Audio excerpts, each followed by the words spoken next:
इनके लबे रंगी की निछावर थी कि जिसने रोज़ा इफ्तार करने की दुआ इफ्तार से पहले पढ़ी जाए या बाद में पढ़ी जाए, तो सही ये है कि रोज़ा इफ्तार करने की दुआ इफ्तार करने यानी खाने के बाद में पढ़ी जाएगी। और इसका सही माना मफ़हूम भी यही है कि उसको खाने के बाद में पढ़ा जाए। अब ये कि आवाम में ये मशहूर है कि वो इफ्तार की दुआ को पहले पढ़ लेते हैं, यानी पहले दुआ पढ़ते हैं फिर इफ्तार करते हैं।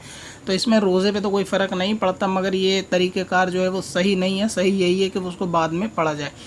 इफ्तार की दुआ के मायने और मफ़हूम से यही ज़ाहिर होता है कि अल्लाह ताला मैंने तेरी दी हुई रोज़ी से इफ्तार किया। तो जब तक ये माजी की बात है यानी पास्ट की, तो जब तक ये बंदा इफ्तार कर नहीं लेगा तो इस दुआ का कोई यानी उस एतबार से इसका सही वो जगह नहीं है।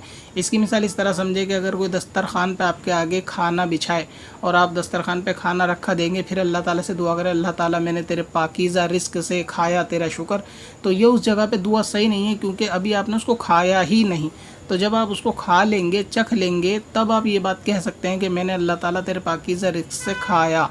लिहाजा उस दुआ का मतलब भी ये है कि जब मैंने इफ़्तार किया तेरी दी हुई रोज़ी से, तो जब आप इफ़्तार कर लेंगे रोज़े को, जब तक इफ़्तार किया नहीं गया तो वहाँ ये दुआ सही जो है वो नहीं है। तो इसलिए उसको इफ़्तार करने के बाद ये बात कही जाए कि अल्लाह ताला मैंने तेरे रिस्क से इफ़्तार किया, तो ये उस वक्त सही है। लिहाजा इस दुआ को बाद में पढ़ना चाहिए इफ़्तार करने का। इफ़्तार मुकम्मल कर ले या खजूर से रोज़ा खोल ले, जिससे भी रोज़ा खोलने के बाद पढ़े बेहतर है, मगर ये कि इफ़्तार से फारिग हो जाए उसके बाद ये दुआ पढ़े तो ज़्यादा मुनासिब है। जो लोग पहले पढ़ते हैं तो उनके रोज़े पे से कोई फ़र्क नहीं है।